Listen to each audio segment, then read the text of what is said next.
Lelo caméra ya lingala facile tokendaki na lingwala na terrain ya PLC pour na kotala nini ezali koleka kuna bolanda reportage ya Paul Tosua.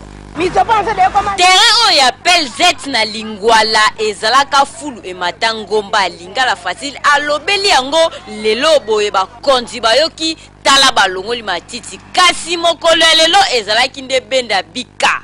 ba mama oyo basala musala ebilanga na ba papa bazali ko réclamer que ebonga ki ba pesa bango mo eloko avant baya ko balula mabele ya terrain oyo nzokande ba misusu pe balobi basi ba pesa bango kasi ba yokaka te ebonga ki balongola bandunda na bango bien avant que tracteur eya ba pesa biso délai biloko na biso ya mabele kola terrain ezalaka boyete ezalaka ma très bien ezalaki ya voler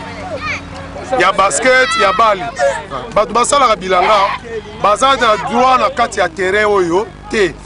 po bapesa bango déjà mbongo 3 fois bayebisaki bango basalaka nano alatana po matiti ebota ebele te yango alomonaki baautorisaki bango alatanda basalaka nano mais lelo yango mosala ebandi nde babalosala bazalaki déjà na préavis ezalaki 0. Oyo nyonso bakonzi ya ville bazali kosala ezali kaka mpona kotia propriété côté oyo kasi population to mpe bajeune bazolelake bazongisela bango terrain ya bale mpo bakontinue kosala baaktivité na bango kitoko eloko mosusu mpe bazosenga na bakonzi ya ville batia makomi oyo ezali koexplike eloko nini mpenza balingi basala na kati ya terrain oyo mpo ti sikoyo bazoyeba te terrain na bango bazosala nango nini match eza ya prolongation.